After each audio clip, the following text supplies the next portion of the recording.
ಅಣ್ಣವರ ಬಗ್ಗೆ ಅಹಿಂಸಾ ಚೇತನ್ ಅವರು ಮಾತಾಡೋ ಮೂಲಕ ಕರ್ನಾಟಕದ ಜನತೆಗೆ ಒಂಥರ ಹಿಂಸೆ ಕೊಟ್ಟಿದ್ದಾರೆ ಅಂತ ಎಲ್ರು ಬೇಸರದಲ್ಲಿದ್ದಾರೆ.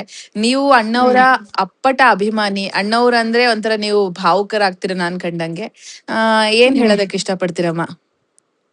ಅಲ್ಲಮ್ಮ, ಅವರು ಫಸ್ಟ್ ಆಫ್ ಆಲ್ ನಮ್ಮ ಕರ್ನಾಟಕದ ನಮ್ಮ ಇಲ್ಲಿ ಇಂಡಿಯಾದ ಕೆಲ್ಸನೇ ಮಾಡೋದು ಬೇಡ. ಅವ್ರು ಅಲ್ಲಿ ಬೇಕಾದಷ್ಟು ಫಾರಿನ್ ಅಲ್ಲಿ ಹುಟ್ಟಿ ಬೆಳೆದು ಅಲ್ಲಿ ಓದ್ಕೊಂಡು ಇಲ್ಲಿ ಬಂದು ಇಂಗ್ಲಿಷ್ ಮಾತಾಡ್ಕೊಂಡು ನಮ್ಗೆ ಬುದ್ಧಿ ಹೇಳೋ ಅಂತ ಅವಶ್ಯಕತೆ ಇಲ್ಲ. ನಾನು ಹೇಳೋದು ಯಾಕೆ ಅಂದ್ರೆ ನಮ್ಮವರು ತುಂಬಾ ಜನ ಬುದ್ಧಿವಂತರು ಜ್ಞಾನಿಗಳಿದ್ದಾರೆ ನಮ್ಮಲ್ಲಿ ಹಿರಿಕರು, ಆಯ್ತಾ. ಇವರಿಂದ ಕಲಿಯಂತದ್ ಏನು ಇಲ್ಲ. ಅದ್ರಲ್ಲಿ ಯಾರ ಬಗ್ಗೆ ಮಾತಾಡಿದ್ದಾರೆ ಯಶೋಧ ಅವರು? ಯಾರಾದ್ರೂ ತಪ್ಪು ಮಾಡಿ ಮಾಡಬಾರದ್ ಕೆಲ್ಸ ಮಾಡಿ ನೂರಾರು ಜನಕ್ ಬುದ್ಧಿ ಹೇಳೋ ಮಹಾ ಮನುಷ್ಯನ ಪದಗಳು ಬರಲ್ಲ ನಮ್ ಬಾಯಲ್ಲಿ. ಅವ್ರನ್ನ ವರ್ಣನೆ ಮಾಡಕ್ ಆಗಲ್ಲ. ಎಷ್ಟು ವರ್ಷಗಳು ಬೇಕೇನೋ ಅವ್ರ ಬಗ್ಗೆ ಮಾತಾಡಕ್ಕೆ. ಅಂತವ್ರ ಬಗ್ಗೆ ಬಂದು ನೀವು ತಪ್ಪು, ನಮ್ಮ ಸರ್ಕಾರಕ್ಕೆ ಬುದ್ಧಿ ಹೇಳಷ್ಟು ಇವ್ರಿಗೆ, ನಮ್ ಸರ್ಕಾರನ ಸರಿಪಡಿಸೋಷ್ಟು ಇವ್ರಿಗೆ ಜ್ಞಾನ ಇಲ್ಲ. ಯಾಕೆ ಅಂದ್ರೆ ಇವ್ರಿಗೆ ಜ್ಞಾನ ಇದ್ದಿದ್ರೆ ಇಂತ ದೊಡ್ಡ ವ್ಯಕ್ತಿನ ಫಸ್ಟ್ ಕರೆಕ್ಟ್ ಆಗಿ ತಿಳ್ಕೊಳ್ಳೋರು. ಅವ್ರ ಸಾಧನೆ ಏನು, ಅವ್ರ ಕೆಲ್ಸ ಏನು, ಅವ್ರು ಎಷ್ಟು ಜನಕ್ಕೆ ಮನೆಗಳು ಕಟ್ಕೊಟ್ಟಿದ್ದಾರೆ, ಗೌರ್ಮೆಂಟ್ ಗೆ ಏನೇನು ಪೊಲೀಸ್ ಕ್ವಾರ್ಟರ್ಸ್ ಕಟ್ಟಿದ್ದಾರೆ, ಆಮೇಲೆ ರಸಮಂಜರಿ ಕಾರ್ಯಕ್ರಮ ಮಾಡಿದ್ದಾರೆ, ಗೊತ್ತಾಯ್ತಾ. ಆಮೇಲೆ ಅವ್ರಿಗೆ ಈ ಗೌರ್ಮೆಂಟ್ ಇಂದ ಒಂದು ಸೈಟ್ ಗಳು ಕೊಡ್ತಾರೆ ಗೊತ್ತಾ, ಎಲ್ರಿಗೂ ಕೊಟ್ಟಿದಾರಂತೆ, ನಂಗೂ ಗೊತ್ತಿಲ್ಲ, ಯಾರೋ ಹೇಳಿದ್ದು ಇದನ್ನ. ಆ ಸೈಟ್ ಕೊಟ್ಟಾಗ ಅವರು ಒಂದ್ ಪ್ರಮಾಣ ಪತ್ರನೂ ಏನೋ ಕೇಳ್ತಾರೆ, ನನಗೆ ಬರ್ಕೊಡ್ಬೇಕು ಗೌರ್ಮೆಂಟ್ ಗೆ. ಅದಕ್ ನನಗ್ ಬೇಡ ಅಂತ ಬರ್ಕೊಡ್ಲಿಲ್ವಂತೆ, ಅವ್ರು ತಗೊಳ್ಳಿಲ್ವಂತೆ ಸೈಟ. ಅಂದ್ರೆ ನಾನು ಸುಳ್ಳು ಪತ್ರ ಕೊಟ್ಟು ತಗೊಳ್ಳೋ ಅಂತದ್ ನನ್ಗಿಲ್ಲ, ನನ್ಗಿರಕ್ ಮನೆ ಇದೆ, ಬೇಡ ಅಂತ ವ್ಯಕ್ತಿಗೆ ಬದುಕಿದ್ದಾಗ ಇವ್ರಿಗೆ ಒಳ್ಳೇದಾಗುತ್ತೆ ನಮ್ಮ. ಇವ್ರ ಹಿಂಗೆಲ್ಲ ಮಾತಾಡಿದ್ರೆ ನಮ್ಗೆ ಎಷ್ಟು ನೋವು ಮಾಡಿ, ಇಡೀ ಮನೇಲಿ ಬೇಜಾರ್ ಮಾಡ್ಬಿಟ್ರಪ್ಪ ಈ ಹುಡುಗಂಗೆ ವಯಸ್ಸಿಗೆ ಮೀರಿದ ಆಟಗಳು ಆಡಕ್ ನಿಂತಿದ್ದಾನಪ್ಪ. ಇವ್ ಮಾಡೋ ಕೆಲ್ಸ ಬೇಕಾದಷ್ಟಿದೆ. ಯಾಕೆ ಅಂದ್ರೆ ಇನ್ನು ಚಿಕ್ಕ ವಯಸ್ಸು, ನನಗೂ ಮಗ ಇದ್ದಾನೆ, ಸಾಧನೆ ಮಾಡ್ಬೇಕು, ಮಾಡೋ ಕೆಲ್ಸ ಮಾಡ್ಲಿ, ಒಬ್ಬ ಒಳ್ಳೆ ಪ್ರಜೆ ಆಗ್ಲಿ, ಬೇಡ ಅಂತ ಹೇಳಲ್ಲ. ಗೌರ್ಮೆಂಟ್ ಬಗ್ಗೆ ತಲೆ ಕೆಡ್ಸ್ಕೊಳಕ್ಕೆ 1000 ಕೆಲ್ಸ ಇದೆಯಮ್ಮ, ಗೊತ್ತಾಯ್ತಾ, 1000 ಇದೆ. ಅದ್ ಬಿಟ್ಬಿಟ್ಟು ಪ್ರಚಾರಕ್ಕೋಸ್ಕರ ಯಾರು ಹೇಳ್ಕೊಟ್ರೋ ಅಥವಾ ಯಾರು ಇದ್ರ ಹಿಂದೆ ಇದಾರೋ ಗೊತ್ತಿಲ್ಲ, ಗೊತ್ತಾಯ್ತಾ.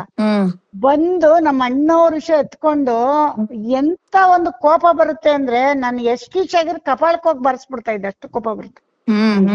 ಎಷ್ಟೇನಾರು ಈ ತರ ಮಾಡಿದ್ರೆ ಕೆನ್ನೆಗೆ ಹೋಗಿ ಬಾರಿಸ್ಬಿಡ್ತಾ ಇದ್ದೆ, ನನ್ಗಷ್ಟು ಸಿಟ್ಟು ಬರುತ್ತಮ್ಮ. ಏನಮ್ಮ, ಒಂದು ನೀವೆಲ್ಲ ನೋಡೇ ಇಲ್ಲ, ನೀವೆಲ್ಲ ಕತೆಗಳು ಕೇಳಕ್ ಸಾಧ್ಯ ಇಲ್ಲ, ಇನ್ನು ಚಿಕ್ಕ ಹುಡುಗಿರು ನೀವು, ಆಯ್ತಾ.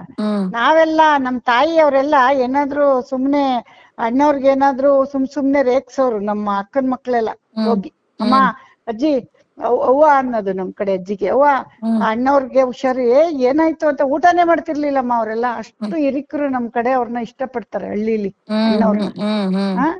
ಇವ್ರಿಗೆ ಏನ್ ತಲೆ ಕೆಟ್ಟಿದ್ಯಾ, ತಲೆ ಸರಿಗಿಲ್ವಾ, ನನ್ಗಂತೂ ಗೊತ್ತಿಲ್ಲಮ್ಮ. ನಾನು ನನ್ಗೆ ನಿಜ ಹೇಳ್ತೀನಲ್ಲ, ಯಾರ ಬಗ್ಗೆ ಮಾತಾಡಿದ್ರು ತಪ್ಪೇ ಅದು. ತಪ್ಪು ಮಾಡಿದ್ರೆ ಇವ್ರು ಮಾತಾಡ್ಲಿ, ತಪ್ಪನ್ನ ಸರಿಪಡ್ಸಕ್ಕೆ ಯೂತ್ಸಿಗ್ ಬಂದಿದ್ದಾರೆ. ಏನೋ ಸಮಾಜ ಸೇವೆ ಮಾಡೋದು ಯಾರ ಬಗ್ಗೆ ಮಾಡ್ಬೇಕಮ್ಮ ಇವ್ರು? ಸತ್ತೋಗಿರೋ ಮನುಷ್ಯನ್ ಬಗ್ಗೆ 20 ವರ್ಷ ಬಿಟ್ಟು 2.5 ಎಕರೆ ಅಲ್ಲಮ್ಮ, 1000 ಎಕರೆ ಕೊಡ್ಬೇಕು ಅವ್ರು ಮಾಡಿರೋ ಕೆಲ್ಸಕ್ಕೆ. ಅವರೇ ತಗೋಬಹುದಿತ್ತು ದುಡ್ದಾಗ. ಇದನ್ನೆಲ್ಲ ನಾವು ಹಿಂಗೆ ಬಿಟ್ಕೊಂಡ್ ಬಂದ್ರೆ, ಯಾರು ಮಾತಾಡ್ಲಿಲ್ಲ ಅಂದ್ರೆ ಬಾಯಿಗೆ ಬಂದಂಗ್ ಮಾತಾಡ್ಕೊಂಡು, ಆಮೇಲೆ ಇವತ್ ಅವ್ರಿಗ್ ಮಾತಾಡ್ತಾರೆ, ನಾಳೆ ಇನ್ನೊಬ್ರಿಗೆ ಮಾತಾಡ್ತಾರಲ್ವೇನಮ್ಮ ಇವ್ರು. ಫಸ್ಟ್ ಆಫ್ ಆಲ್ ಇವ್ರಿಗೆ ಏನಮ್ಮ ಕೆಲ್ಸ ಕರ್ನಾಟಕದಲ್ಲಿ? ಇವ್ರು ಎಲ್ಲಿ ಅವ್ರಮ್ಮ ಇವ್ರು? ಅಮೆರಿಕಾದಲ್ಲಿ ಹೋಗಿ ತಂದೆ ತಾಯಿನ ಆಚೆಗೆ ಹಾಕ್ಬಿಟ್ಟು ಹುಡ್ಗ ಹುಡ್ಗಿ ಸುತ್ಕೊಂಡ್ ಕಲ್ಚರ್ ಇಲ್ದೆ ಕಲ್ಚರ್ ಇಂದ ಬಂದಿರೋರು ಅವ್ರು, ಗೊತ್ತಾಯ್ತಾ. ಇವ್ರಿಗೆ ಸಂಸ್ಕೃತಿ ಏನು ಗೊತ್ತಿಲ್ಲ, ಗೊತ್ತಾಯ್ತಾ. ಅವ್ರ ತಂದೆ ತಾಯಿ ಕೊಟ್ಟಿಲ್ವೋ, ಇವ್ರು ಕಲ್ತಿಲ್ವೋ ನಂಗ್ ಗೊತ್ತಿಲ್ಲ. ನಾನ್ ಯಾವಾಗ್ಲೂ ಏನ್ ಹೇಳ್ತೀನಿ ಎಷ್ಟೇ ಅಂದ್ರೆ, ನೀನೇನೇ ಮಾಡಿದ್ರು ನಮ್ಮನ್ ಬೈತಾರೆ, ಹಿರಿಕರೆಲ್ಲ ಹಂಗೆ ಬೈಯೋದು. ನಿಮ್ಮ ಅಪ್ಪ ಅಮ್ಮ ಮೊನ್ನೆ ಸಾರಾ ಗೋವಿಂದ್ ಅವ್ರು ಸರಿಯಾಗಿ ಬೈದ್ರು, ಏನಂತ ಗೊತ್ತಾ ನಿಂಗೆ? ಅವ್ರ ಅಪ್ಪ ಅಮ್ಮ ಸಂಸ್ಕಾರ ಕೊಟ್ಟಿಲ್ವ ಅಂತ. ಕರೆಕ್ಟ್ ಅವ್ರು ಬೈದಿದ್ದು. ನಾನಿದ್ರು ಅದೇ ತರ ಬೈತಾ ಇದ್ದೆ ಅಮ್ಮ. ಅಮ್ಮ ಈಗ ಟಾಕ್ಸಿಕ್ ಸಿನಿಮಾ ಮತ್ತೆ ಮುಂದೋಯ್ತು, June 4ಕ್ಕೆ ರಿಲೀಸ್ ಆಗ್ತದೆ. ಇವತ್ತು ಬೆಳಿಗ್ಗೆ ಗೊತ್ತಾಯ್ತು ನನ್ಗೂ. ನಿನ್ನೆ ಯಾರೋ ಕೇಳಿದ್ರು, ನಾನು ಫೋನ್ ಮಾಡೋಣ ಅನ್ಕೊಂಡೆ, ನಿನ್ನೆ ಲೇಟ್ ಆಯ್ತು. ಕೇಳ್ಬೇಕಮ್ಮ, ಕ್ಲಾರಿಟಿ ಕೊಟ್ಟಿಲ್ಲ. ನಿಂಗೆ ಯಾಕಮ್ಮ ಸಿನಿಮಾ ವಿಷಯ ಬಿಡಮ್ಮ, ನಿಂಗೆ ಯಾಕೆ, ನಾನ್ ನೋಡ್ಕೋತೀನಿ ಅಂತಾರೆ ಅಷ್ಟೇ ಹೇಳೋದು. ಬಟ್ ಏನೋ ಕೆಲ್ಸ ಏನೋ ಇನ್ನು ಸ್ವಲ್ಪ ಮುಂದಕ್ಕೆ ಹೋಗಿರ್ಬೇಕೋ ಏನೋ, ನೋಡ್ಬೇಕಮ್ಮ. ಅದ್ರ ಬಗ್ಗೆ ನಾನ್ ತಲೆನೇ ಕೆಡ್ಸ್ಕೊಳಲ್ಲ. ಆದ್ರೆ ತುಂಬಾ ಮುಂದಕ್ಕೆ ಹೋದ್ರೆ ಜನಕ್ ನಿರಾಶೆ ಆಗುತ್ತೆ. ಹೌದು, ಇದು ನಿಮ್ಗೆ ಹಂಗಂದ್ರೆ ಚೇತನ್ ಅವ್ರು ಮಾತಾಡಿರೋದನ್ನ ನೀವು ಖಂಡಿತವಾಗಿ ಖಂಡಿಸ್ತೀರಾ ಅಲ್ಲಮ್ಮ? ಖಂಡಿಸೋದಲ್ಲಮ್ಮ, ನಿಜವಾಗ್ಲೂ ಇನ್ ಮುಂದಾದ್ರೂ ಮಹನೀಯರ ಅವರುಗಳ ಬಗ್ಗೆ ಕುವೆಂಪು ಅವರು ನಮ್ಮ ಅಣೆಕಟ್ಟು ಕೊಟ್ಟೋಗಿದಾರೆ ನೋಡು, ನಮ್ಮ ವಿಶ್ವೇಶ್ವರಯ್ಯ ಅವರು.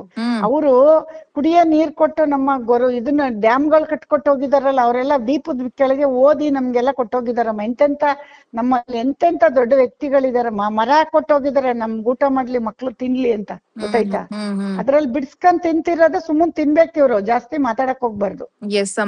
ಎಸ್ ಅಮ್ಮ, ಥ್ಯಾಂಕ್ ಯು ಸೋ ಮಚ್ ಅಮ್ಮ ಜೀ ಕನ್ನಡ ನ್ಯೂಸ್ ಜೊತೆ ಮಾತಾಡಿದಕ್ಕೆ. ಹೂನಮ್ಮ ಬಹಳ ಬೇಜಾರು ಯಶೋದ. ನನ್ಗೂ ನೀನು ಮೊನ್ನೆ ಮಾತಾಡ್ತಿರ್ಬೇಕಾದ್ರೆ ಹೇಳ್ದೆ ನಮ್ಗೂ ಬೇಜಾರಿದೆ ಸರ್ ಅಂತ. ಯಾಕೆಂದ್ರೆ ಅದಕ್ಕೆ ಹೇಳ್ಬೇಕಾದ್ ಮಾತು ಹೇಳಿದ್ಯಾ, ಖುಷಿ ಆಯ್ತು. ಯಾಕೆ ಅಂದ್ರೆ ನೋಡಮ್ಮ, ತಪ್ಪು ಮಾಡಿದವ್ರ ಬಗ್ಗೆ ಮಾತಾಡಿದ್ರೆ ನಾವು ಅದಕ್ಕೆ ಸಪೋರ್ಟ್ ಮಾಡ್ತೀವಿ. ಇವ್ರು ರಾಂಗ್ ತುಂಬಾ ದೊಡ್ಡ ತಪ್ಪು ಮಾಡಿರೋನ್ ಬಗ್ಗೆ ಮಾತಾಡಿದ್ರೆ ನಮ್ ಸಪೋರ್ಟ್ ಇರುತ್ತೆ. ಈ ತರ ಮಾಡಿದ್ರೆ ನಮ್ ಸಪೋರ್ಟ್ ಅಲ್ಲ, ನಮ್ಗೆ ತುಂಬಾ ಬೇರೆ ತರನೇ ಆಗುತ್ತೆ. ಫಸ್ಟ್ ಆಫ್ ಆಲ್ ಇವ್ರಿಗೆ ಎಲ್ಲ ಸೇರಿ ಇವ್ರನ್ನ ಇಲ್ಲಿ ಸಿಟಿಜನ್ ಇಂದ ಕ್ಯಾನ್ಸಲ್ ಮಾಡಿ ಕಳ್ಸ್ಬೇಕು ನಾವು. ಹೌದಮ್ಮ, ಹೋಗಲ್ಲಿ ಫಾರಿನ್ ನಲ್ಲಿ ಏನ್ ಬೇಕು ಮಾಡ್ಕೊಂಡಿರ್ಲಿ, ಅಲ್ಲಿ ಉದ್ಧಾರ ಮಾಡ್ಲಿ. ಇವ್ರ ಅವಶ್ಯಕತೆ ನಮ್ ಕರ್ನಾಟಕಕ್ಕಿಲ್ಲ.